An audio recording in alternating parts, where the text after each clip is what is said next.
la siguiente charla y última. La última charla la va a dar Ricardo Mota, de Amigos de la Tierra, y trata sobre los residuos como recursos, ejemplos prácticos en Centroamérica y España.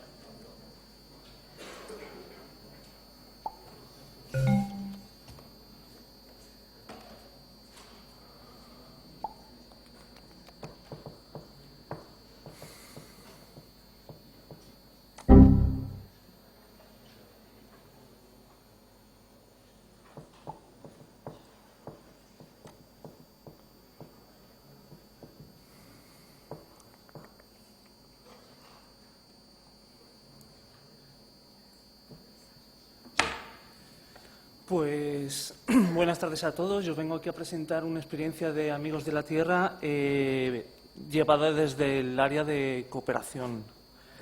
Todos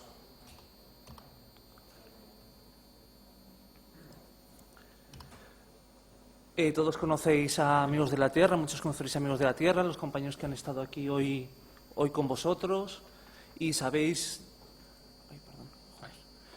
Y bueno, nos conocéis seguramente por el trabajo que realizamos en el tema de compostaje, gestión de residuos, cambio climático y energía, agricultura y alimentación, las moscas transgénicas, los olivos. Pero aparte de eso, trabajamos en un área en el que trabajo yo, que es el área de cooperación, que es tal vez el más desconocida de la asociación. Actualmente trabajamos en Centroamérica, en los países de Nicaragua, Honduras y El Salvador. Y tenemos una visión en la que nuestra cooperación la hacemos a mediano y largo plazo. No somos una organización que llega a un territorio, está 1 año, 2 años y se va creciendo como hongos en otros sitios. No somos ni en absoluto asistencialista. Trabajamos junto a las organizaciones locales, ya sean sociedad de base, alcaldías, gobiernos municipales, sociedad civil. Y buscamos conseguir la incorporación efectiva de los actores locales en todo el proceso del proyecto, desde su identificación hasta su evaluación. Son ellos los que nos dicen qué es lo que quieren, analizamos con ellos las alternativas, lo desarrollamos y al final ellos son los que nos ayudan a evaluarnos y ver qué bien, qué mal lo hemos hecho para seguir intentando mejorar en ese mismo territorio con sucesivas fases de proyectos. Como os decía, buscamos el fortalecimiento de capacidades locales para que ellas sean el propio motor de su propio desarrollo.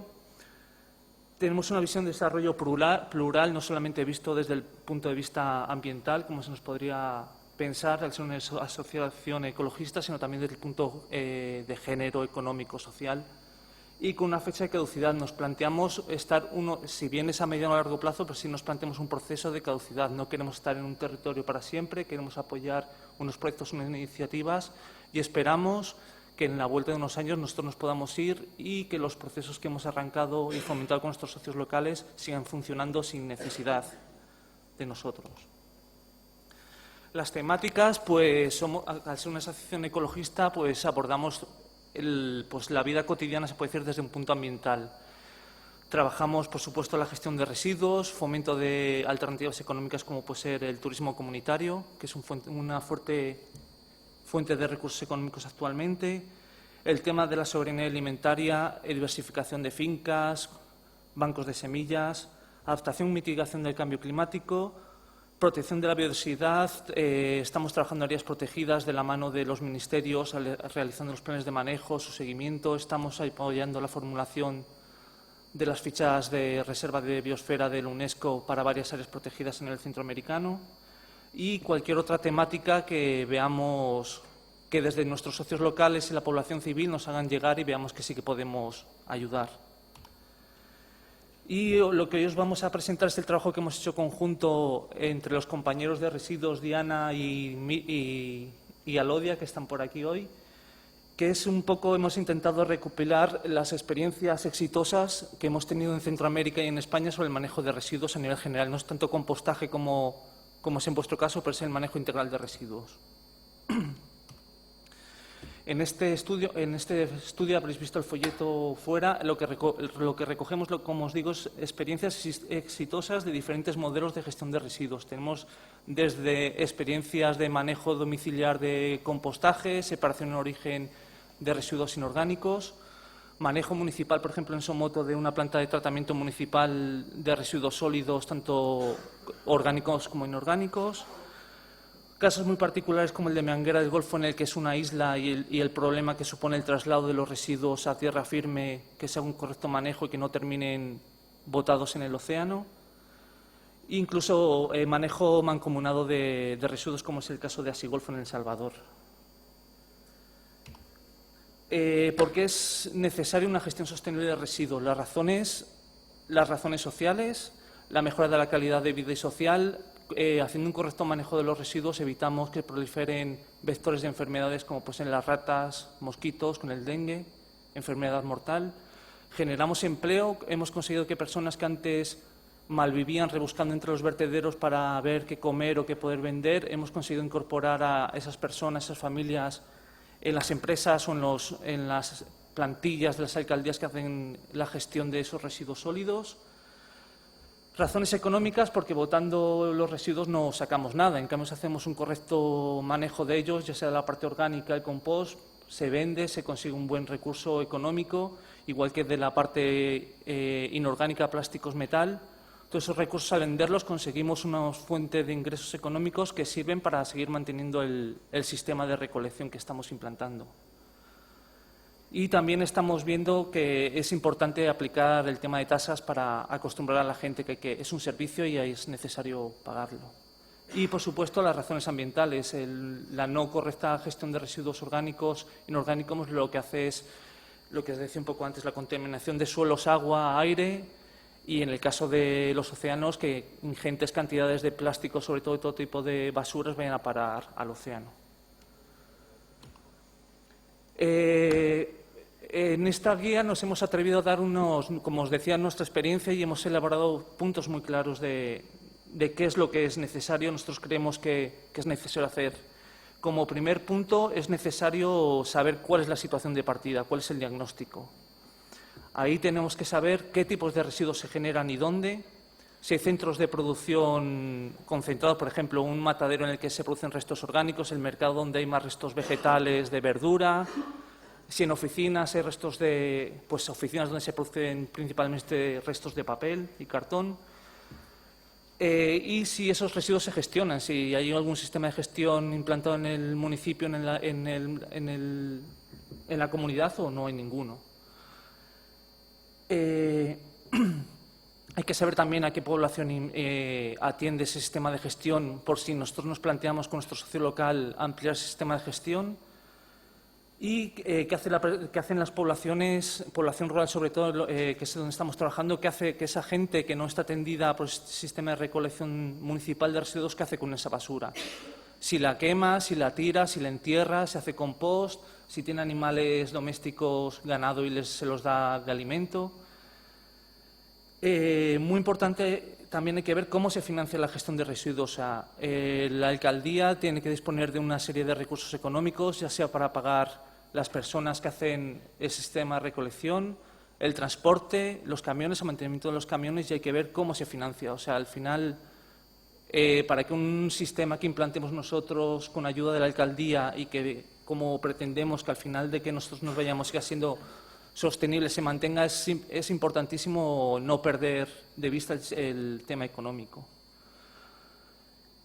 También hay que ver si existen otras iniciativas de reciclaje, ya sean empresas o sean iniciativas privadas, ya sea de reciclaje de plásticos o de compost, por ejemplo, de materia orgánica, y dónde se produce la disposición final de residuos. ¿Hay un vertedero bien establecido, como marca la ley, o simplemente hay un hueco en la tierra que se llena de todo?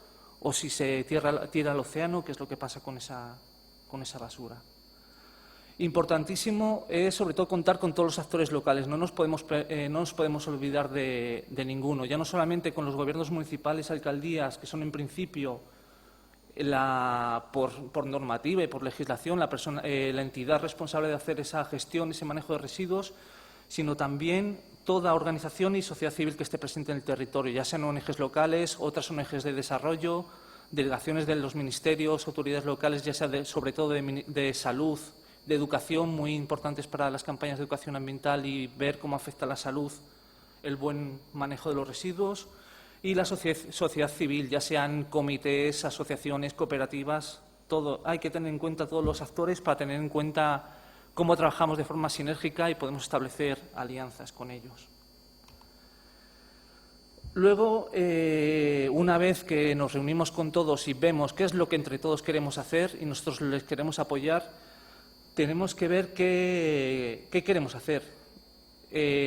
Muy importante, hay que ver qué tipo de gestión queremos hacer de los residuos, si queremos gestionar solamente la parte orgánica, si la parte inorgánica, plástico y metal y nos olvidamos del vidrio.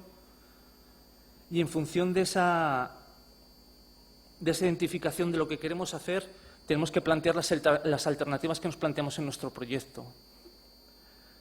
Ahí, por ejemplo, es lo que os decía antes, qué sistema de gestión de residuos orgánicos queremos implantar, si en las casas cada uno gestiona sus residuos orgánicos y hace compost, o es un sistema municipal, comunal, doméstico.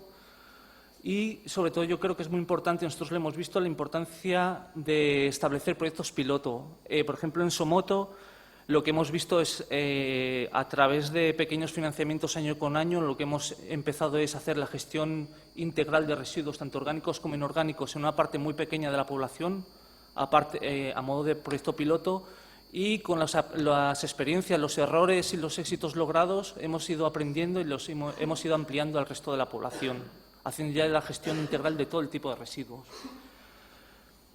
Y muy importante también saber qué es lo que queremos hacer y qué residuos, o sea, y qué recursos económicos tenemos. O sea, no podemos, yo creo que es un error querer trasladar mecanismos de gestión de un lado a otro. No podemos agarrar un modelo de gestión de residuos de Madrid y llevárnoslo a Managua, porque es un error totalmente, ni a Managua, ni a Pamplona, ni a ningún lado. O sea, y por eso, en función de los recursos que tenemos, nos podemos plantear o dar sacos para la recogida de residuos si no disponemos de dinero y vemos que es un sistema que nos funciona, como ha sido el caso de Somoto, o disponemos de dinero y podemos permitirnos entregar a la población contenedores, cubos diferenciados. Igual que con el tema del transporte, pues si podemos y nuestro sistema nos lo permite, comprar camiones o para la recogida selectiva, o como en este caso que también es de Somoto, simplemente con motocargas realizamos la recogida selectiva en fuentes puntuales. Yo creo que es muy importante adaptarnos a la realidad que tenemos y no olvidarnos eso. La implicación de las alcaldías es un poco lo que os decía antes, que no se sobredimensione. Yo creo que muchas veces cometemos el error de llenarles de pájaros la cabeza a nuestros compañeros de trabajo. No, lo que os decía, no podemos llegar y quererles meter en la cabeza un sistema de separación en origen con 4 contenedores, porque al final no va a funcionar. Y si lo planteamos a gran escala, mucho menos. Por eso la importancia de aplicar proyectos piloto, experiencias piloto. Y también es importante dedicación conforme a lo planificado y lo acordado. Hemos visto casos y hemos dado con situaciones en el que consigues con el socio local, consigues entre varias partes comprar un camión recolector de la basura, concretas que el lunes, miércoles y viernes va a ir por tal comunidad y al final te das cuenta de que el alcalde utiliza el camión para arreglar sus caminos o para utilizarlo para construirse su casa, porque se nos ha dado el caso. O los operarios de la recogida selectiva no estaban haciendo la recogida selectiva, sino que estaban arreglando caminos.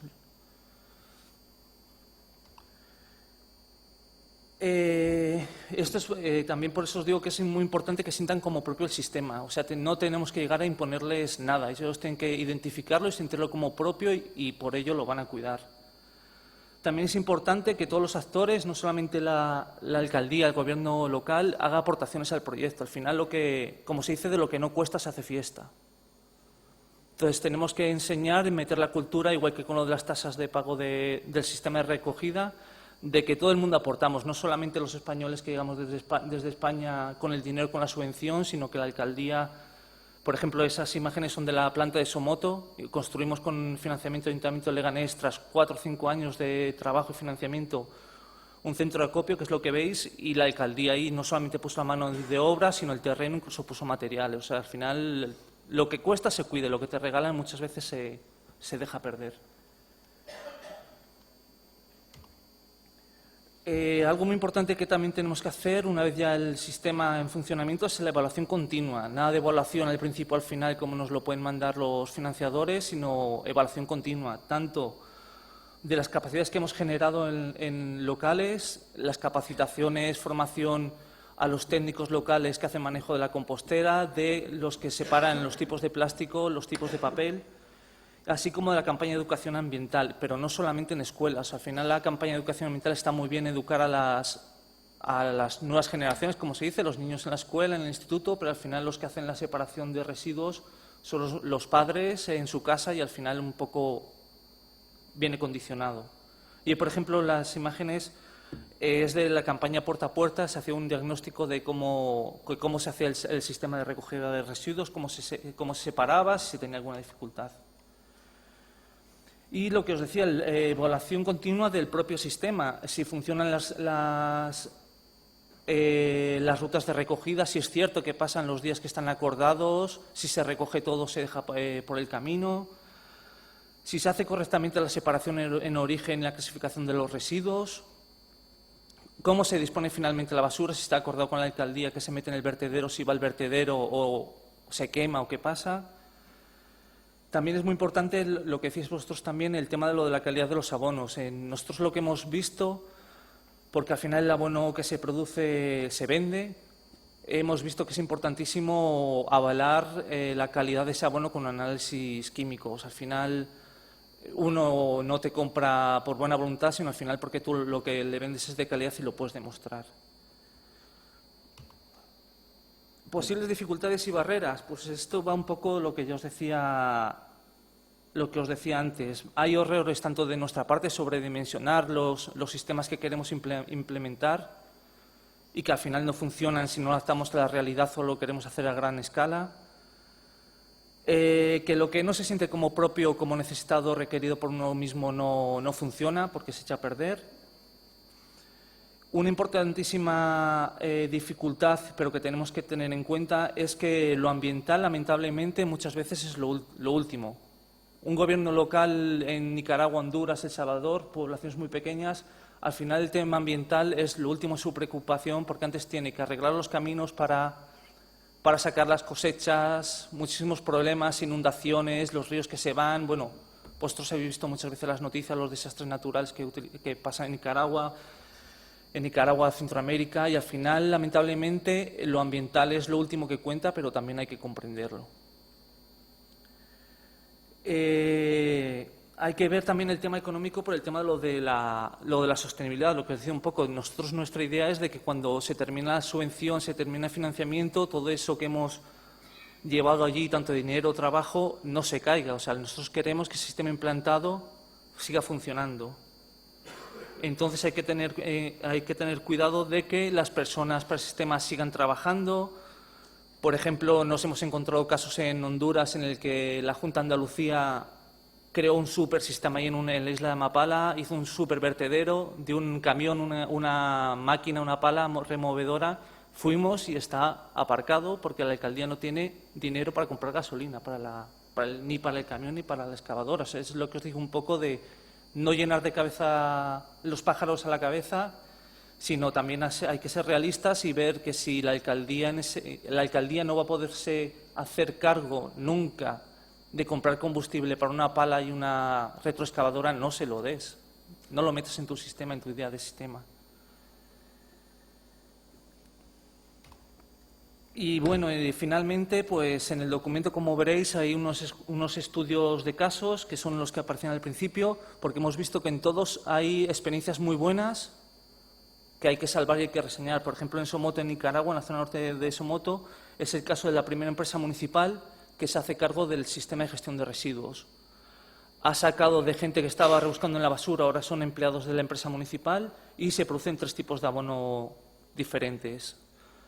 Compost, bokashi y vermicompost, los cuales en buenas épocas han vendido, se han conseguido ingresos económicos para la empresa y en otras no tan buenas lo que se han hecho ha sido entregarlos al vivero municipal de la alcaldía para realizar jornadas de reforestación en la producción de plantas forestales. En Amapala y en San Lorenzo pues hay que destacar Pues la enorme campaña de educación ambiental que hemos hecho allí con ayuda de nuestros socios locales y de las alcaldías y los ministerios de educación. Campaña de educación ambiental tanto a nivel escolar, como podéis ver en la foto, como domiciliar, con cabezas de familia, empresas, institutos y instituciones de gobierno. En la isla de Meanguera, El Salvador, pues es el caso en el que os decía antes, estamos en una isla en medio del océano y la salida más viable para los plásticos era conseguir una prensa, comprar una prensa y compactarlo y sacarlo, porque de otra forma iban a terminar flotando en el océano. Lo que se ha conseguido es contactos con empresas comercializadoras de allí misma de El Salvador, de reciclaje de plásticos, y con la venta de los plásticos pues se consigue aportar económicamente para que el sistema siga funcionando en gran medida. Y otro de los casos, este también es en Nicaragua, en la zona norte, en la península de Cosiguina, en el que es zona pesquera tradicional, en la pesca tradicional la principal fuente de recursos económicos y el turismo incipiente. ¿Cuál era el problema que nos encontrábamos allí? De que los pescadores limpiaban su pescado, dejaban todas las espinas, todas las vísceras tiradas por la playa, pues al turista pues poca gracia le hacía y se perdía bastantes recursos. Lo que hemos conseguido con ellas es el tratamiento, digo con ellas porque es principalmente cooperativas de mujeres las que hacen la elaboración de harinas de pescado. Lo que hacen es agarrar todos esos restos orgánicos que antes eran residuos, elaboran harinas de pescado para ganado menor y para acuicultura. Como conclusiones, pues repetirme bastante en lo que os iba diciendo antes. No podemos trasladar esquemas, sistemas de gestión de residuos de un lado a otro, ni siquiera de un país de Centroamérica a otro. Cada mundo es un caso y hay que saber adaptar o intentar poder adaptarlo a la realidad. La importancia de la campaña de educación ambiental, tanto a nivel escolar como a nivel general. Los desechos sólidos son una fuente importante de recursos que ayudan a seguir moviendo, si no garantizan el 100% la sostenibilidad económica del sistema de gestión, sí que es una importante ayuda, tanto la venta y producción de abonos orgánicos como de plásticos, como de residuos inorgánicos clasificados, sobre todo plásticos y papel. La importancia de proyectos piloto y establecer fases, lo que os decía un poco antes, no llegar e intentar aplicar un sistema macro en una población enorme porque muy posiblemente no nos va a funcionar. Y la importancia también de meter la cultura de pago de tasas por el servicio, principalmente porque también así uno está legitimado para reclamar a la alcaldía, al ayuntamiento en el momento de que ese servicio no se preste correctamente. Y eso es todo. No sé si tenéis alguna pregunta.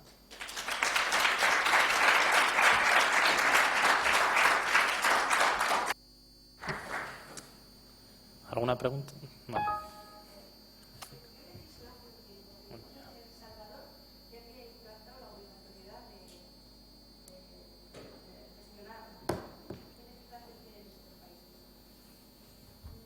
Legislación, muchas veces ninguna. Nosotros, por ejemplo, hay una legislación general sobre medio ambiente, pero nosotros, por ejemplo, en muchos casos, tanto en los casos de Honduras, Amapala, San Lorenzo, incluso en Somoto, hemos estado ayudando a las alcaldías a elaborar las ordenanzas municipales que legislan y regulan el tema de la legislación ambiental sobre el manejo de residuos específicamente. Sí que hay, lo que te digo, una legislación macro, línea general de medio ambiente del Ministerio, pero legislación tan detallada en muchos casos no hay.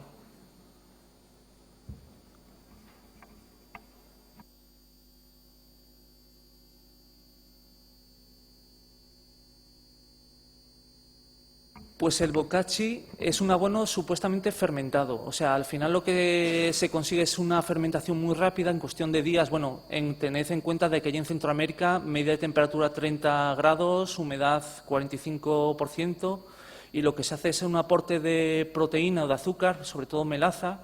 Se aporta restos como carbón vegetal, granza de arroz. Sobre todo es material seco porque al final, y se riega mucho, y la mezcla del azúcar con la fermentación genera mucha bacteria, es lo que hace que se acelere muchísimo el proceso y en cuestión de días, 7, 10 días, tengas elaborado abono. No llega, claro, al tema nutricional, el tema de nutrientes no llega a lo que puede ser un compost o vermicompost, pero es un abono que se utiliza mucho en acolchado y mulch.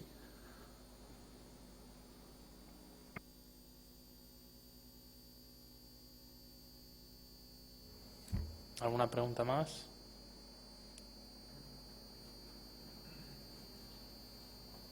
¿No? Pues muchas gracias, Ricardo.